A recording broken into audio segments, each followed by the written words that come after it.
ॐ विश्वं दर्पणदृश्यमाननगरी तुल्यन्निजान्तर्गतं पश्यन्नात्मनि मायया बहिरिवोद्भूतं यथा निद्रया यस्साक्षात् कुरुते प्रबोधसमये स्वात्मानमेवाद्वयं तस्मै श्रीगुरुमूर्तये नमः इदं श्रीदक्षिणामूर्तये बीजस्यान्तरिवाङ्कुरो जगदिदं प्राङ्निर्विकल्पं पुनः मायाकल्पितदेशकालकलना वैचित्रचित्रीकृतं मायावीव विजृम्भयत्यपि महायोगी वयस्वेच्छया तस्मै श्रीगुरुमूर्तये नमः इदं श्रीदक्षिणामूर्तये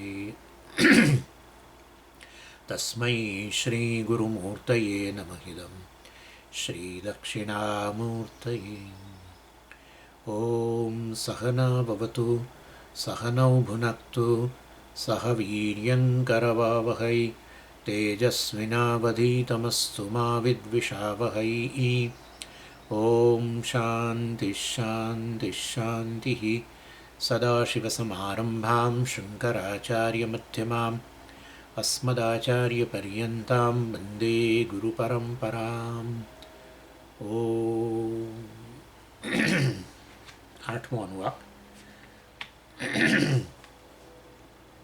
पांचमो सेक्शन स यश्चायं पुरुषे यश्चासावादित्ये स एकः स य एवं वित् अस्माल्लोकात् प्रेत्य एतमन्नमयमात्मानमुपसङ्क्रामति एतं प्राणमयमात्मानमुपसङ्क्रामति एतं मनोमयमात्मानमुपसङ्क्रामति एतं विज्ञानमयमात्मानमुपसङ्क्रामति एतमानन्दमयमात्मानमुपसङ्क्रामति तदप्येष श्लोको भवति.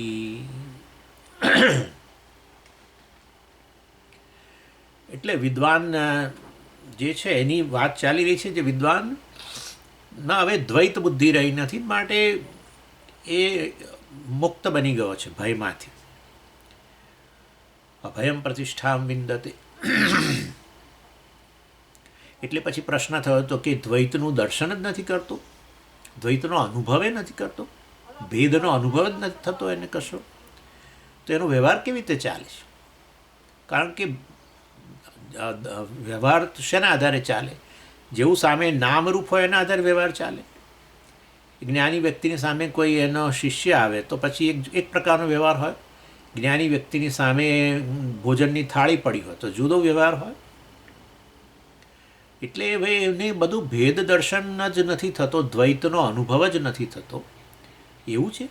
તમે કહો છો દ્વૈત બુદ્ધિ નથી રહી. એટલે ભાઈ દ્વૈત બુદ્ધિ નથી રહી. દ્વૈત એટલે કે ભેદનો દર્શન તો અનુભવ થાય છે, ભેદનો અનુભવ થવા છતાંય ભેદને સત્યતા નથી આપતો. બસ આટલી વાત છે. અને આવું વૈજ્ઞાનિકો કરે જ છે. વૈજ્ઞાનિકો ભેદના દર્શન, ભેદનો અનુભવ, મેં કહું ને બધું આ બધા જગતના પદાર્થોને જુએ છે ને એને જે પ્રકારે એની સાથે વ્યવહાર કરવો જોઈએ કરે છે. પરંતુ એમને ખબર છે કે બધાની પાછળ એક જ વસ્તુ સત્ય છે અને એ છે શક્તિ. શક્તિનું જ આ બધી અભિવ્યક્તિ છે જગત, એ લોકો કહે છે જ. અર્થાત એમની બુદ્ધિની અંદર હવે દ્વૈત નથી રહ્યું. જે ભેદ અનુભવાય છે એ ભેદ ખરેખર વાસ્તવિક જ છે.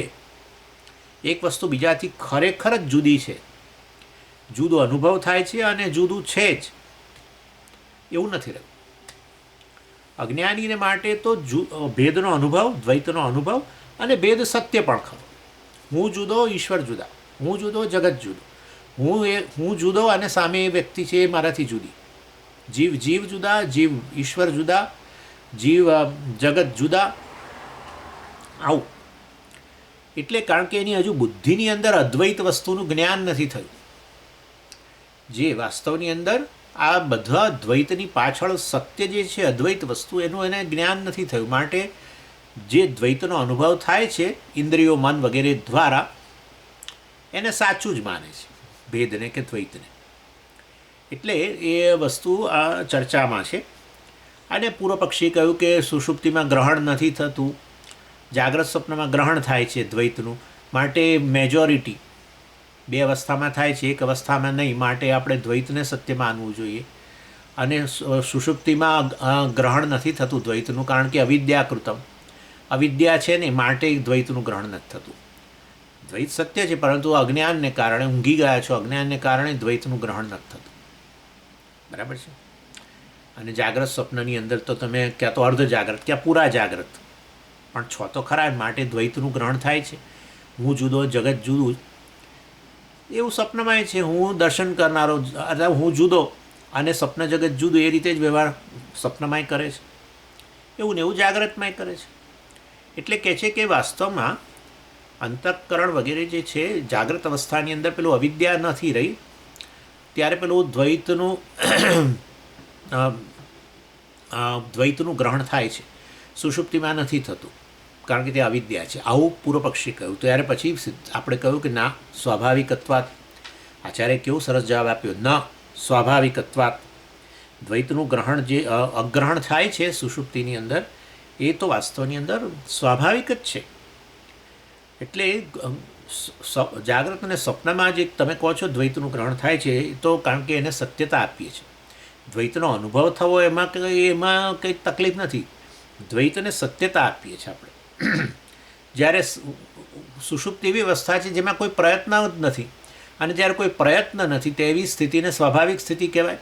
અને એ સ્વાભાવિક સ્થિતિમાં દ્વૈતનું ગ્રહણ નથી થતું.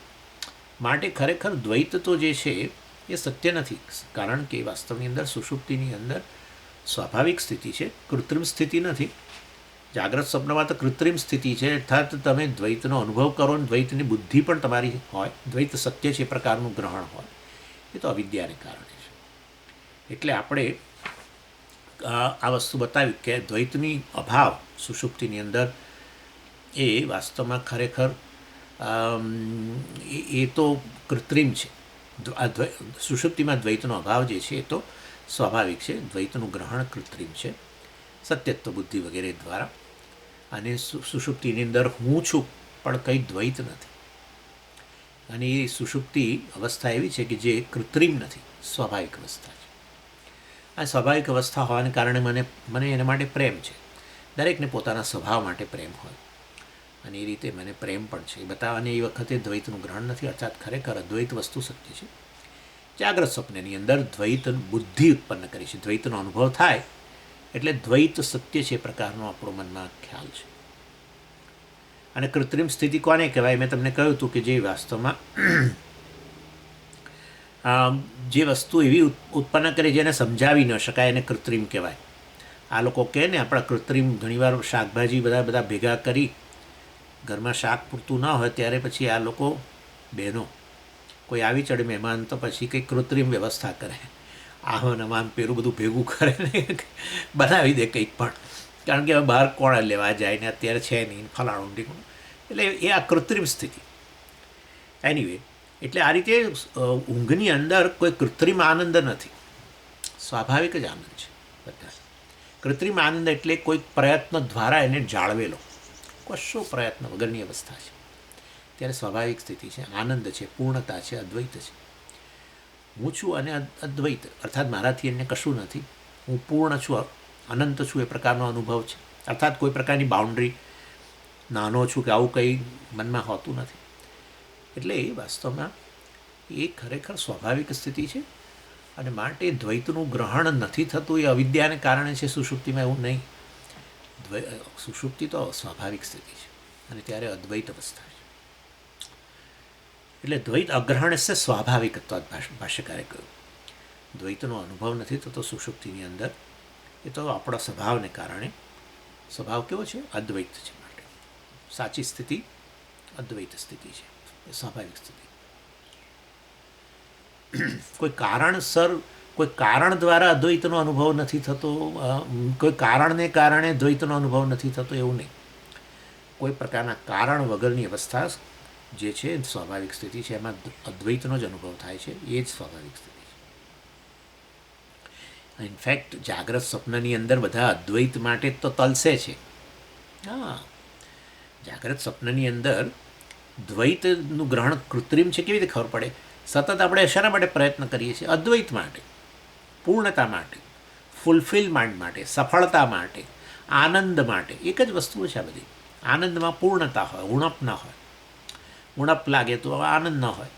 એટલે જાગ્રત સ્વપ્નની અંદર, અને ચાલો એમાં જાગ્રત સ્વપ્ન તો જાણે આવે છે ને જાય છે ને બહુ એટલું ન ગણી, પણ સ્વપ્નમાં જાણે અનુભવ થાય છે ઉણપ વગેરેનો, તો હું ઊણો છું ને આમ માટે આ મેળવું પેલું મેળવું, એ બધું સ્વપ્નને અંતર્ગત ચાલે. પણ જાગ્રતની અંદર એ આપણે એ જ સતત શેના માટે પ્રયત્ન કરીએ છીએ? અદ્વૈત માટે. આપણને જે ગમતી વસ્તુ હોય અને મને ગમે છે એ બે વચ્ચેનું અંતર પૂરાઈ જાય એવો પ્રયત્ન કરીએ છીએ કે નહીં? બસ મને ગમતી વસ્તુ અને હું જેને ગમે છે તે હું ઈચ્છા કરનારો અને ઈચ્છાનો વિષય બંને એક થઈ જાય એના માટે પ્રયત્ન કરીએ છીએ કે નથી કરતા? કરીએ છીએ. અર્થાત આ સબ્જેક્ટ ઓબ્જેક્ટ દ્વૈત, વિષય વચ્ચેનો ભેદ પૂરાઈ જાય, દ્વૈત પૂરાઈ જાય એવો પ્રયત્ન કરીએ છીએ. બસ તો પછી તો એ વસ્તુ સિદ્ધ કરે છે કે તમને કઈ વસ્તુ માટે પ્રેમ છે, તમારું શું સ્વરૂપ છે, જેનો તમે સ્વાભાવિકપણે જ અનુભવ કરો છો સુષુપ્તિની અંદર. એટલે એ તમારો સ્વભાવ છે અદ્વૈત. દ્વૈત એ કૃત્રિમ છે, અદ્વૈત. પછી બહુ સુંદર સમજાવે છે, જુઓ. દ્રવ્યસિંહ તત્વમ અવિક્રિયા પર અનપેક્ષત્વાત વિક્રિયાના તત્વમ પર અપેક્ષત્વાત. આ બધા આવા વાક્યો છે ને, ગોખી કાઢવાના અથવા એનું ટ્રાન્સલેશન કરીને આપણા ટેબલ પર મૂકી રાખવાના. આચાર્યના કેટલાક વાક્યો આવા છે અને માનું આ શું કહે છે? એટલે તમારે જો કોઈ વસ્તુનું સ્વરૂપ, એનો આત્મા કે એનું સત્ય સમજવું હોય, તત્વ સમજવું હોય, તો એ વસ્તુમાં બીજી કોઈ વસ્તુ મિશ્રણ કર્યા વગર એને જોવી જોઈએ. સ્વાભાવિક છે, બરાબર છે. એટલે તમે જ્યારે કોઈ વસ્તુનો સ્વભાવ તપાસી રહ્યા હો, સ્વરૂપ તપાસી રહ્યા હો, આત્મા તપાસી રહ્યા હોય, એનું સત્ય શું છે, એનું તત્વ શું છે તપાસી રહ્યા હોય, ત્યારે એનું એ વસ્તુ આગંતુક રીતે કઈ વસ્તુથી સંબંધિત થઈ છે એનાથી એને દૂર કરવી જોઈએ, તો સમજાય. નહીં તો પેલી આગંતુક વસ્તુના લીધે આપણે એને ઉલટી સમજીએ. એટલે એ કહે છે પર અનપેક્ષત્વમ વસ્તુનઃ તત્વમ. પર અનપેક્ષત્વ, અપેક્ષા એટલે આધાર રાખો, અપેક્ષા એટલે આધાર રાખો, ડિપેન્ડન્સ. પર અનપેક્ષત્વમ, જ્યારે જે વસ્તુ જે છે વાસ્તવમાં જો અન્યને અપેક્ષા ન રાખતું હોય તો એ વસ્તુનો એ સ્વભાવ આપણે નક્કી કરી શકીએ. બરાબર છે. એટલે હમણાં ઉદાહરણ લઈએ છીએ કે નેચરલી વાસ્તવની અંદર વસ્તુની સ્વાભાવિક સ્થિતિ જે છે કે જેમાં એ અન્ય પર આધારિત ન હોય, તો પછી એ વસ્તુનું સ્વરૂપ આપણે જરૂર નક્કી કરી શકીએ. એ સ્થિતિમાં એ વસ્તુનું સ્વરૂપ છે, તત્વ રહેલું છે, આપણે જરૂર કહી શકીએ. દાખલા તરીકે ફરી પાછો આપણો માટી ઘડો જ લાવીએ, એમાં વાંધો નથી. એટલે આપણે ઘડો જે છે, બરાબર, માટીનો બનેલો છે, તો એનું સ્વરૂપ શું, એનો આત્મા શું? ઘડાનો સ્વરૂપ, ઘડાનો આત્મા, ઘડાનું તત્વ, ઘડાનું સત્ય શું? ઘડો ઘડાનું સ્વરૂપ છે. એટલે વાસ્તવની અંદર નક્કી કરો કે ઘડાનું સ્વરૂપ હોય તો ઘડો કશા પર આધારિત ન હોવો જોઈએ. બસ આપણે એ કહ્યું પર અનપેક્ષત્વ એ તત્વ, વસ્તુનઃ તત્વ, વસ્તુનું સ્વરૂપ એ અન્યની પર આધારિત ન હોય એનું સ્વરૂપ. ઘડો લીધો અને ઘડાનું આપણે સ્વરૂપ, એનો આત્મા, એનું સત્ય, એનું તત્વ નક્કી કરવું છે, તો આપણે શું કરવાનું? ઘડો અન્ય પર આધારિત છે કે નહીં એ જુઓ. ઘડાની ઉત્પત્તિ જ અન્ય પર આધારિત છે કે નથી? છે જ. તો પછી વાસ્તવમાં ઘડાનું સ્વરૂપ જે છે ઘડો નહીં. સમજી ગયા? એમ કે છે. એટલે આ જે છે, જે માટી જે છે એક અન્ય પર આધારિત નથી. માટી અન્ય પર આધારિત નથી, ઘડો અન્ય પર આધારિત છે. ઘડાની ઉત્પત્તિ, ઘડાની સ્થિતિ કે જે છે વાસ્તવની અંદર એ અન્ય પર, એ ઘડો આવ્યો છે જે આના કારણે. માટીમાં આ ઘડાપણું જે આવ્યું છે એ વાસ્તવમાં દૂર કરો, કારણ કે એ તો આગંતુક છે, અન્ય પર આધારિત છે ઘડાપણું. જ્યારે વાસ્તવમાં માટી જે છે એ અન્ય પર આધારિત નથી. માટી સ્વતંત્ર છે, માટીને કશા પર આધાર નથી. ઉદાહરણની અંદર અને એ રીતે ઘડાનું વાસ્તવિક સ્વરૂપ માટી છે. ઘડા, કારણ કે એ ઘડાનું તત્વ માટી છે, કારણ કે પર અનપેક્ષત્વાત, એ અન્ય પર આધારિત નથી, એમ આ રીતે સમજાવે છે. અને તો પછી વાસ્તવમાં એ માટીમાં અત્યારે જે ઘડાપણું દેખાય છે એ આગંતુક થઈ ગયું. એ આગંતુકપણું દૂર કરો, બરાબર, એ મેં કહ્યું તમને, આગંતુકપણું દૂર કર્યા પછી વસ્તુનું સ્વરૂપ નક્કી થઈ જાય. ઘડામાંથી ઘડાપણું દૂર કરો, એની સાથે જ ખબર પડી જાય કે આ માટી જે છે એ અન્ય પર આધારિત નથી, ઘડાપણું તો અન્ય પર આધારિત છે, માટે એ દૂર કરી દો. એ તત્વ ન કહેવાય, એનું સ્વરૂપ ન કહેવાય. ઘડાનું સ્વરૂપ એટલે ઘડો સત્ય ન બોલાય, એમ કહેવાનો આશય અલ્ટિમેટલી એ જ આવશે. એવી ને એવી રીતે આવો અહીંયા ઊંઘમાં આવો. ઊંઘ એટલે ઊંઘી ના જાઓ, ઊંઘ પર આવો. ઊંઘ વાસ્તવની અંદર આ ડીપ સ્લીપ, એમાં કશો જ, અને પાછું જોડે કહ્યું દ્રવ્ય સહિત તત્વમ અવિક્રિયા. અવિક્રિયા એટલે કોઈ વિકાર વગરની સ્થિતિ હોય. સ્વાભાવિક એટલે વિકાર વગરની સ્થિતિ, કારણ કે વિકાર લાવનાર અન્ય પરિબળો હોય છે, પણ એ અન્ય પરિબળો પર આધારિત નથી, તો પછી એનામાં વિકારે નથી. અને એ રીતે બહુ બ્રિલિયન્ટ ડિસ્કશન છે. એટલે વાસ્તવની અંદર અહીંયા ઊંઘ જે છે એ ઊંઘની અંદર કોઈ વિક્રિયા નથી. જાગ્રત કાળે તો સતત વિકાર, અત્યારે સાંભળી રહ્યો છું, પછી જોનારો, પછી ખાનારો, પીનારો, પાછું એટલું જ નહીં, આ સાંભળું છું ત્યારે બહુ વિકાર આવે. આ બધા કહે છે પણ કંઈ સમજાતું નથી. આ વેદાંત બહુ અઘરું લાગે છે. અને રોજ પડે, આ સવાર પડે, સાંજ પડે, આ શું હાથમાં આખો દાડો મિથ્યા આવો આવો આવો વિકારે આવે, કાં તો પછી બીજું આવે કે આ કે સ્વામીજી કહે છે એ વસ્તુ આપણે બરાબર સમજી લેવી જોઈએ. હા, તો ખરેખર આપણું જીવન બદલાઈ જાય. આવો સારો વિકાર કે ખરાબ બધું આવી શકે. સાંભળી રહ્યા છો ત્યારે જ તમારામાં વિકાર હોય, પછી સાંભળનારો જાય ને પછી જોનારો ને પછી બોલનારો ને ખાનારો, એ તો પાછું બધું છે જ વિકાર. એટલે એવી રીતે જાગ્રત સ્વપ્નની અંદર તો સતત વિકાર જ વિકાર વિકાર. હું વિકારી છું. જાગ્રત સ્વપ્નમાં તો નક્કી જ છે ભાઈ, આપણો જ અનુભવ છે.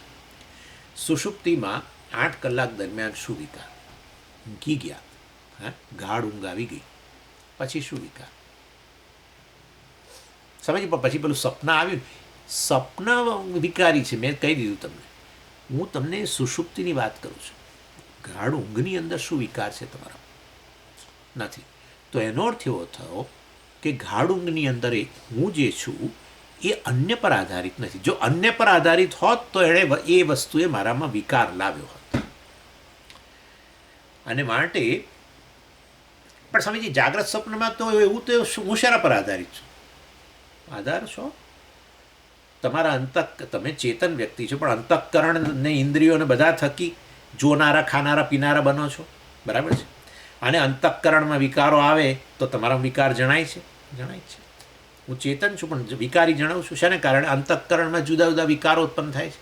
આ કહી રહ્યા સ્વામીજી પણ બહુ અઘરું છે ને આમ છે ને તે.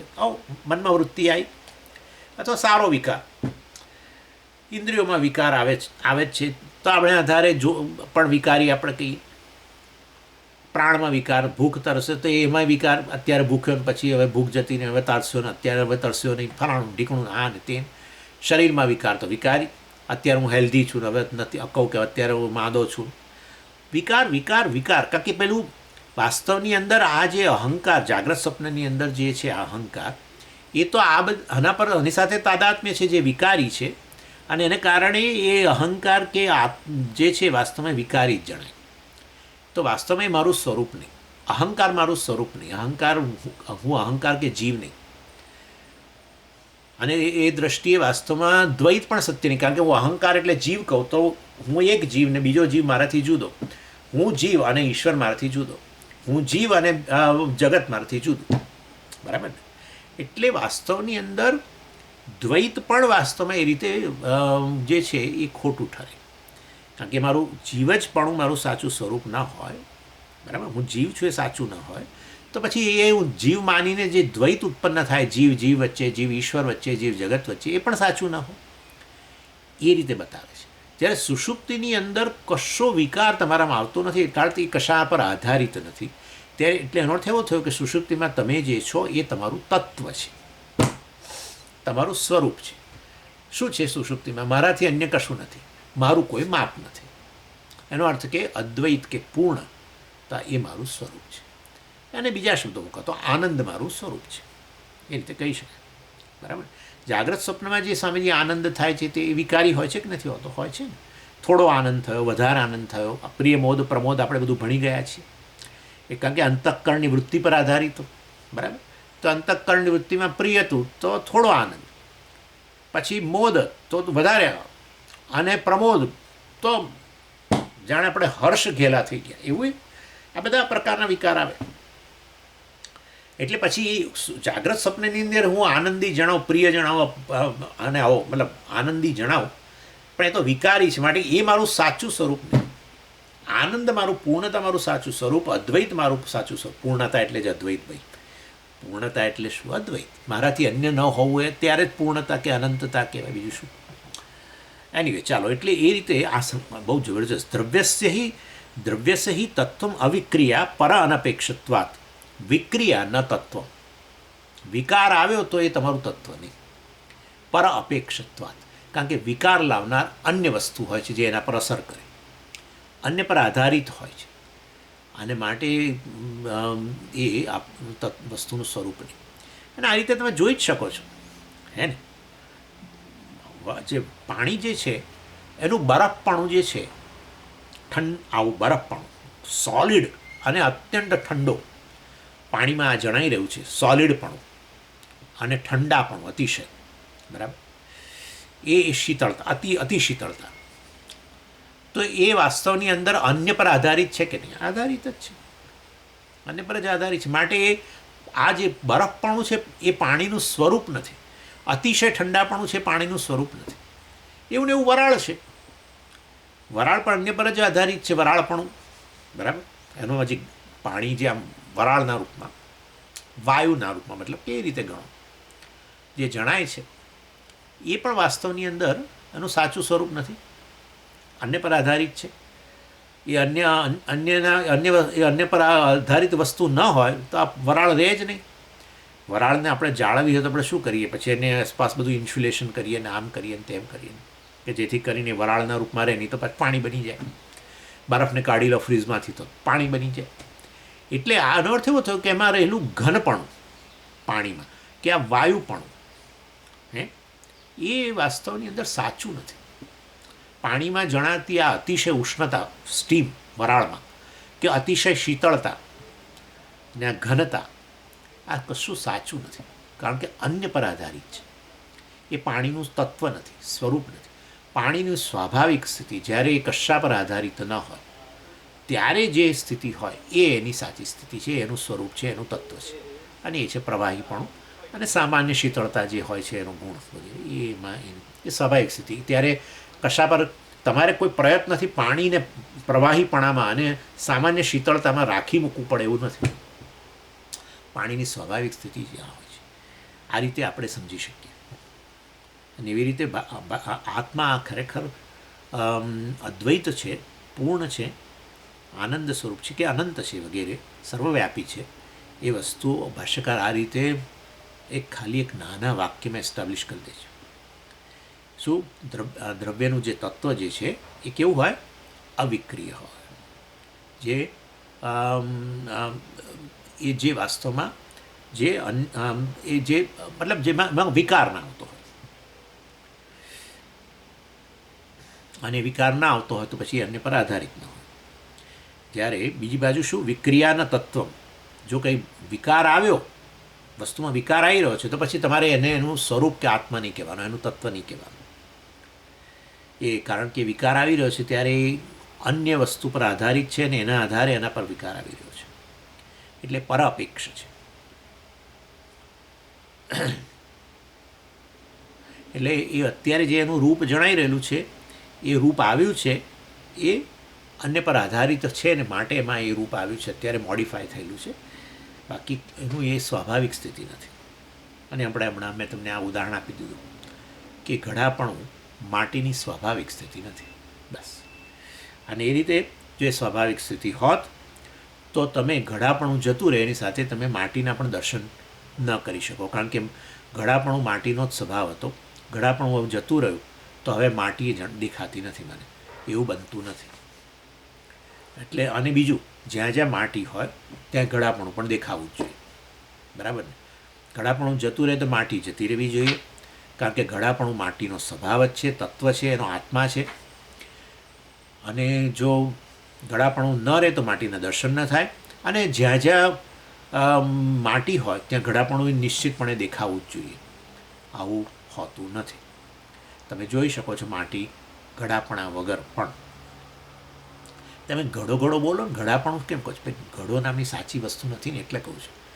ઘડાપણું આગંતુક છે માટીમાં, એ બતાવવા માટે, મિથ્યા છે એ બતાવવા માટે છે આ વસ્તુ. એટલે સ્વાભાવિકપણે માટી જે છે એ આ રીતે ઘડાપણાને હંમેશા સાથે લઈને ફરતી નથી. અને માટે ઘડાની સામે જોઈને તમે કહી શકો કે ઘડો તો વિક્રિય વસ્તુ છે, નામરૂપ જ છે, કારણ કે અન્ય પર આધારિત છે. કેટલી વસ્તુ પર આધારિત છે ત્યારે ઘડાપણું આવ્યું છે માટીમાં. પહેલું તો કુંભાર જ જોઈશે, કુંભાર પર આધારિત ઘડાપણું. માટી કુંભાર પર આધારિત નહીં, ઘડાપણું માટી જે છે કુંભાર પર આધારિત. અને ખાલી કુંભાર પર નહીં, કેટલી બધી વસ્તુઓ ગધેડા પર આધારિત. ઘડાપણા માટે ગધેડો જોઈએ, માટી માટે ગધેડો ના જોઈએ. એ એના ઘરની અંદર જ એ જો એવા પેલું માટીનું લીપણ કરેલા ઘરમાં રહેતો હોય તો માટી ત્યાં જ છે, ગળાની જરૂર જ નથી, ગધેડાની જરૂર જ નથી. અને ઘરની બહાર નીકળે, ચાલો ઘરમાં તો ચારે બાજુ દિવાલો છે, સમજી તો ઈંટોની, ઈંટો માટી જ છે, પણ ચાલો ન ગણશો, બહાર આવો ને તરત જ માટી છે. ખ્યાલ આવે ને તમને? અને એ દ્રષ્ટિએ વાસ્તવની અંદર માટી ગધેડા પર આધારિત નથી. ગધેડો માંદો પડ્યો તો હવે વાસ્તવની અંદર માંદો પડ્યો તો હવે માટી પણ જ નહીં રહ્યું, એવું નથી થતું. ભાઈ, કેવું જબરજસ્ત વસ્તુ છે આ, વિચારો. એટલે એક તો કુંભાર પર આધારિત, ચાકડા પર આધારિત, ને પેલા દંડા પર આધારિત, ને ફલાણા પર આધારિત, ને બધા પર આધારિત. હું તો કહું છું ચાના ગ્લાસ પર આધારિત, કારણ કે પેલો અથવા હુક્કા પર આધારિત. કુંભારને હુક્કો ચા ના મળે ત્યાં સુધી કામ ના થાય, ચાલુ ના કરે. અને આમાંના એકે ફેક્ટર ના હોય, એને શાસ્ત્રની અંદર કારકો કયા. હમણાં હું વાત કરું છું, બહુ જબરજસ્ત આર્ગ્યુમેન્ટ છે. એટલે આ બધા કારકો જે ક્રિયાની નિષ્પત્તિમાં મદદરૂપ થાય, આપણે કહીએ ને એક્સેસરીઝ કહીએ બધી. જેમ તમે વાહન લઈ આવો પછી તમારે બધું વધારાની બધી એક્સેસરીઝ જોઈએ ને, ફિટ કરાવો ને બધું અંદર. કાર હોય તો એની અંદર એ બધું તમે બીજા બધું પેલી સીટ કવરો ને આ ને તે ને બધું અનેક વસ્તુ કરાવતા હોય લોકો. એની એટલે ક્રિયાની નિષ્પત્તિ માટે બધા જોઈએ, બાકી ન થઈ શકે. એટલે આ જે ઘડાપણું છે માટીનો સ્વભાવ કે તત્વ નથી. એટલું જ નહીં, માટી શા માટે સમજે, માટી કાઢો હવે, બીજું કંઈ કહો, તો બીજું કંઈ લો ને ભાઈ. ઘડાપણું પિત્તળનો સ્વભાવ નથી, ઘડાપણું તાંબાનો સ્વભાવ નથી. કારણ કે ઘડાપણું તો બીજે હોય છે, ખાલી માટીમાં છે ને માટે ભાઈ. ઘડાપણું પ્લાસ્ટિકનો સ્વભાવ નથી, ઘડાપણું સ્ટીલનો સ્વભાવ નથી, ઘડાપણું સોનાનો સ્વભાવ. સોનાનું હોય કોઈને ત્યાં ઘડો હોઈ શકે, નાનો હોય, મોટાએ હોય, કોને ખબર, કોના ઘરમાં શું પડ્યું છે આપણને ખબર નથી. એટલે ઘડાપણું આ કશા પર આધારિત નથી. ઘડાપણું આ બધા ફેક્ટર પર આધારિત છે, પણ આ વાસ્તવની અંદર આ ઘડાપણું આનું સ્વરૂપ નથી. એમ કહો, જરા ઉલટું કહેવાય, આ થોડું ઘસાઈ ગઈ છે પીને. એટલે ઘડાપણું આ માટીનો સ્વભાવ નથી, સ્વરૂપ નથી, માટીનું સત્ય નથી, માટીનું તત્વ નથી. એવી રીતે તાંબાનું તત્વ નથી. એ રીતે કહો એ બરાબર છે. તાંબાનું તત્વ નથી, પિત્તળનું તત્વ નથી, પ્લાસ્ટિકનું તત્વ નથી, સ્ટીલનું તત્વ નથી. સ્ટીલનું તત્વ સ્ટીલ છે, પણ સમજીએ આ તો સ્ટીલનો ઘડો છે. હા, પણ તેથી ઘડાપણું સ્ટીલનો સ્વભાવ નથી, સ્ટીલનો સ્વભાવ સ્ટીલ છે. એટલે આને શું કહેવાય, આ વસ્તુ જે ખરેખર જે છે માટી કે તાંબુ, એનો આ મિથ્યા વિશેષ કહેવાય, મિથ્યા વિશેષ અથવા આગંતુક વિશેષ કહેવાય. અત્યારે જણાય છે એની અંદર જતું રહે છે. અને અત્યારે જણાય છે આ બધા ફેક્ટરોને કારણે, કુંભારથી માંડીને બધા સ્ટીલનો ઘડો હોય તો હવે એ બનાવનારો લુહાર વગેરે જે પણ હોય, તાંબાનો વગેરે જે બનાવતું હોય, સોનાનો ઘોડો બનાવનાર આપણે સોનીને તમે કહેતા હોવ તો સોની અને એના ઓજારો ને બધા પર આધારિત ખરું છે, બરાબર છે. વસ્તુનઃ તત્વમ અવિક્રિયા, યાદ રાખી દેજો. દ્રવ્યસ્ય હિ તત્વમ અવિક્રિયા પર અનપેક્ષત્વાત, વિક્રિયા ન તત્વમ પર અપેક્ષત્વાત. બસ, સરળ છે, બહુ સરળ. હવે આગળ કહે છે, નહીં કારકાપેક્ષમ વસ્તુનઃ તત્વ સતઃ વિશેષ કારકાપેક્ષ વિશેષશ્ચ વિક્રિયા જાગ્રત સ્વપ્નયોશ્ચ ગ્રહણમ વિશેષ. નહીં કારકાપેક્ષમ વસ્તુનઃ તત્વ. હવે પેલું જે પેલા ફેક્ટરો હતા બધા, કુંભાર ને ફલાણા ને બધા, એ બધાને કારકો કહેવાય, જેના દ્વારા ઘડાની નિષ્પત્તિ થઈ, ઘડાની પ્રાપ્તિ થઈ, ઘડો ઉત્પન્ન થયો, બરાબર.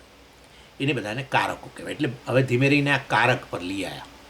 નહીં કારકાપેક્ષમ વસ્તુનઃ તત્વ. પર અપેક્ષત્વમાં આવ્યું હતું ને, એ પરની જગ્યાએ કારક મૂકી દો. પર એટલે અન્ય વસ્તુ પર આધારિત. એ અન્ય એટલે શું? પણ કારકો. પણ એ કુંભારને કયો કારક કહેવાય? કર્તા કારક કહેવાય.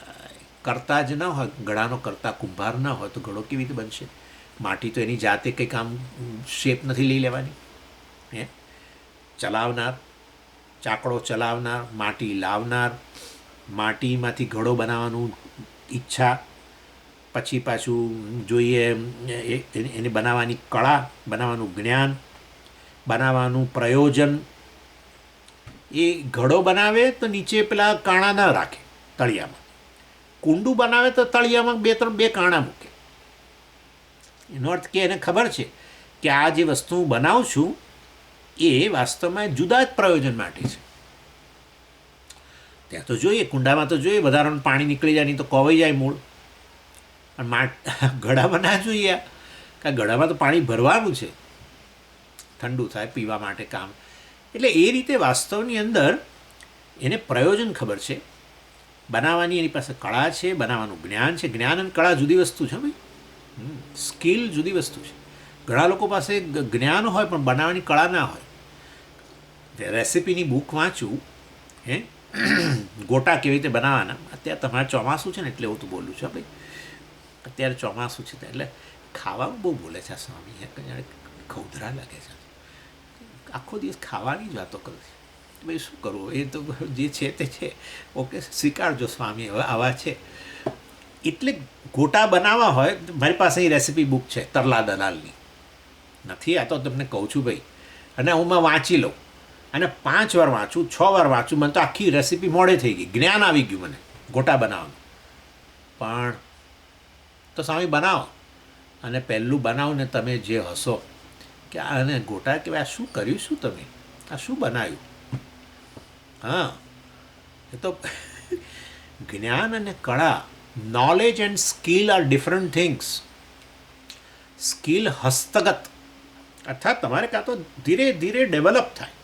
જ્ઞાન મેળવી લીધું, પણ જ્ઞાન ને કળા સહિત વસ્તુને જેવી બનાવી હોય તો એ કળા વચ્ચે જોઈએ.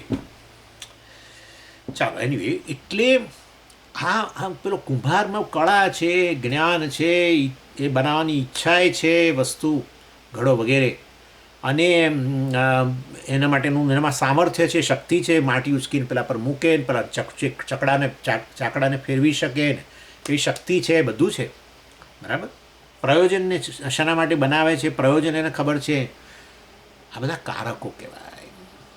ઘડાનું પ્રયોજન છે એક એને સંપ્રદાન કારક કહેવાય. ઘડો બનાવનાર કર્તા કારક કહેવાય. ઘડાને બનાવવા માટેનો ચાકડો વગેરે જો જોઈએ એ બધા કરણ કારકો કહેવાય. કરણ એટલે સાધન, બરાબર. અને ઘડો જ્યાં રહીને બનાવે કોઈક જગ્યાએ, બરાબર, એ જગ્યા જે સ્થળ, બરાબર, ત્યાં જગ્યા તો જોઈએ, નહીં તો કેવી રીતે બને. એટલે સ્થળની અપેક્ષા ખરી, હા ખરી. તો એ વાસ્તવની અંદર આપણે એને એ રીતે અધિકરણ કારક કહીએ. આ બધા કારકોની અપેક્ષા, કારક અપેક્ષત્વ, એટલે કારકોની અપેક્ષાથી જે વસ્તુ આવી હોય એ વસ્તુ વિક્રિયા છે, એ આગંતુક છે, એ મિથ્યા છે.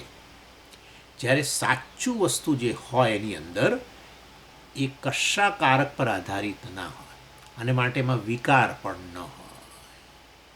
માટી એ ઘડાના રૂપમાં વિકાર લીધો, હે, એ પહેલાંય માટી છે, અત્યારે પણ માટી છે, અને ફૂટી ગયો તો એ માટી, વિકાર નહીં. તો ઘડો તમે જુઓ ત્યારે એનું નક્કી કરવું હોય, એનું સ્વરૂપ, એનું તત્વ નક્કી કરવું હોય, એનો આત્મા નક્કી કરવો હોય, કઈ વસ્તુ સર્વવ્યાપી છે એની અંદર નક્કી કરવી હોય, જેના વગર આ ઘડા નામની વસ્તુ જ સંભવી ન શકે, ઘડાનો અનુભવ જ સંભવી ન શકે, ઘડાનું અસ્તિત્વ સંભવી ન શકે, એવી વસ્તુ શું છે એવી નક્કી કરવી હોય, એનું તત્વ નક્કી કરવું હોય, તો જુઓ, એક છે વિકારી, એક છે અન્યની અપેક્ષાથી, કારકોની અપેક્ષાથી આવેલું, બીજું જે છે કોઈ અપેક્ષા વગરનું, કોઈ વિકાર પણ નહીં.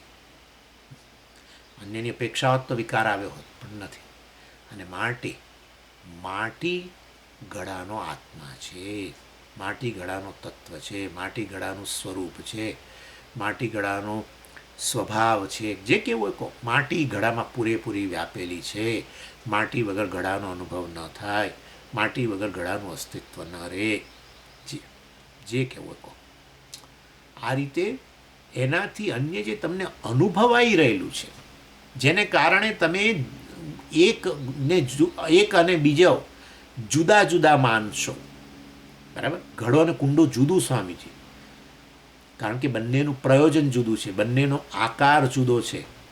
જુઓ, બંનેને હું જુદા જુદા નામ આપું છું, એકનું નામ ઘડો આપું છું, બીજાનું નામ કુંડું આપું છું, ત્રીજાનું નામ કોળિયું આપું છું. જુઓ, પ્રયોજન જુદું, રૂપ બધાનું જુદું છે, નામ જુદા છે, માટે ઘડો અને કુંડા તદ્દન એકબીજાથી જુદી જ વસ્તુ છે. ભાઈ, ખોટી વાત છે, ખોટી વાત છે. ઘડોનો આત્મા પણ માટી જ છે, કુંડાનો એ આત્મા માટી જ છે, કારણ કે એ માટી બદલાયા વગરની છે. એને કોઈ અન્યની માટે એને અન્ય પર આધારિત નથી, અન્યની કોઈ અપેક્ષા નથી, કુંભારથી માંડીને કોઈની અપેક્ષા નથી એને. તો એવી આ માટી જે છે એ અદ્વૈત વસ્તુ જ સત્ય છે. શેમાં? આ જગતમાં. કયા જગતમાં? કુંભારની આસપાસ પડેલું મોટું જગત. હાઈવે પર તમે જોજો, મોટું, એ લોકો તો મોટી દિવાલો, બધા ઘડા અને કુંડા બનાવીને એની દિવાલો બનાવી દે, અને વચ્ચે બેસે, આજુબાજુ એ બધા કોઠીઓ, કુંડા, કોળિયાર, બધો ઢગલો પડ્યો. અનેકતાનો અનુભવ, દ્વૈતનો અનુભવ, ભેદનો અનુભવ, છતાંય અભેદ અદ્વૈત વસ્તુ જ સત્ય છે. નક્કી કરવું હોય તો આ સિદ્ધાંત હવે રાખજો. અહીંયા પણ એ રીતે હું અત્યારે જાગ્રત અને સ્વપ્નની અંદર જીવપણાનો અનુભવ કરું છું, જેને કારણે જગતને મારાથી જુદું માનું, ઈશ્વરને જુદું માનું. હું એક જીવ અને સામે છે અત્યારે ઝૂમમાં એ બીજો જીવ, અને એ રીતે જીવનો ભેદ માનું, સાચા બધા જુદા જુદા જ છે એવું માનું, કારણ કે જુદા જુદાનો અનુભવ થઈ રહ્યો છે, માટે જુદા જુદા જ છે એવું માનું. તો નક્કી કરજે બરાબર કે હું જે જીવ કહું છું એની અંદર આ જીવપણું આવું આગંતુક છે, વિકારી છે, અને અન્ય પર આધારિત હોવું જોઈએ. જો એ જીવપણું આ રીતે વિકારી હોય અને માટે અન્ય પર આધારિત હોય તો એ હું જીવ, એ મારું સ્વરૂપ નથી. જીવપણું મારું સ્વરૂપ નથી. જે વિકાર વગરનું હોય, બરાબર, જે સ્વાભાવિક હોય, વિકાર વગરનું હોય, બદલાય જ મતલબ ના આવતું હોય, માટે અન્ય પર આધારિત ન હોય, એ સ્વાભાવિક સ્થિતિ મારી જો હોય, એનો અનુભવ થતો હોય મને, તો એ મારું સ્વરૂપ નક્કી થાય છે. મને એવું જરૂર અનુભવ થાય છે સ્વાભાવિક સ્થિતિનો, વિકાર વગરનો, અન્ય પર આધારિત નહીં. સુષુપ્તિમાં તમે જે છો એને જાળવી રાખવા માટે પ્રયત્ન કરું છું. સ્વામીજી, હું સતત પ્રયત્ન કરું છું સૂઈ રહેવા માટે, ગાઢી ઊંઘ માટે હું આમ સતત પ્રયત્ન કરી રહ્યો છું. એ પ્રયત્ન કરનારો કરતા જ સૂઈ ગયો છે. પ્રયત્નના સાધનો, ઇન્દ્રિયો, મન, સંકલ્પ પહેલાં કરવો પડશે. સંકલ્પ કરું કે હું જાળવું, હું જાળવું, મારી સુષુપ્તિ જાળવું એવો સંકલ્પ કરો. સંકલ્પ કરનારું મન સૂઈ ગયું છે, કરતા સૂઈ ગયો છે, બીજા સાધનો કદાચ ઉપયોગમાં લેવા હોય, ઇન્દ્રિયો વગેરે બધું સૂઈ ગયું છે. તો પ્રયત્ન કરનારો જ સૂઈ ગયો હોય તો પ્રયત્ન જ નથી. તો એ સ્થિતિ જે છે તમારી સ્વાભાવિક સ્થિતિ છે, વિકાર નથી. અને એ સ્વાભાવિક સ્થિતિમાં તમે શેનો અનુભવ કરો છો? પૂર્ણતાનો, અદ્વૈતનો. પછી એ વાસ્તવમાં તમારું સ્વરૂપ છે. માટે હે પૂર્વ પક્ષી, તું કહું છું કે જાગ્રત સ્વપ્નમાં આ ગ્રહણ થાય છે દ્વૈતનું, અને માટે મેજોરિટી, બહુમતીના આધારે નિર્ણય લેવો જોઈએ. ભારત લોકશાહી દેશ છે. સુષુપ્તિ એક સામે બીજી બે, એકમાં અદ્વૈતનો અનુભવ, બેમાં દ્વૈતનો અનુભવ. માટે આ સાચું, અને આ તો વાસ્તવમાં અવિદ્યાને કારણે ઊંઘ્યા છો, માટે તમને દ્વૈતનો અનુભવ નથી થતો, અને માટે અદ્વૈતપણું નથી ખરેખર. તો આવું જે તમે કહી રહ્યા છો એ ખોટું છે. માટે દ્વૈતનો અનુભવ ભલે થતો જાગ્રત સ્વપ્નમાં થાય, જેમ તમને ઘડા કુંડા વગેરેનો અનુભવ થાય છે, અને જુદો જુદો ઉપયોગ એ કરશો. હમણાં દિવાળી આવશે એટલે કોડિયા લઈ આવશો. હમણાં તમે તમારા ઘરમાં ઘડો છે એનો જુદો ઉપયોગ કરો છો. ઘરમાં કદાચ કોઠી હોય, બીજા કુંડા હોય તો એનો જુદો ઉપયોગ કરશો. અને કરી રહ્યા છો. કરશો શા માટે? કરી જ રહ્યા છો. પણ માટે બધું એ જુદું જુદું છે, અનુભવ થાય છે, માટે જુદું જ છે એ વાત સાચી નથી. બધાની પાછળ એક જ તત્વ, અદ્વૈત તત્વ જ રહેલું છે. એ જ સત્ય વસ્તુ છે. એ વિકાર વગરનું છે. એ જ સાચી વાત છે. એના પર જ ઉભેલો છે ગળો, કુંડું બધું. નહીં તો ઉભેલો છે, અર્થાત એનું અસ્તિત્વને એનો અનુભવ થાય છે. આ રીતે વાસ્તવમાં આ રીતે બતાવે છે. જબરજસ્ત. એટલે નહીં કારકાપેક્ષમ વસ્તુન તત્વમ, એટલે જે કારકો પર આધારિત ન હોય એ વસ્તુનું તત્વ હોય.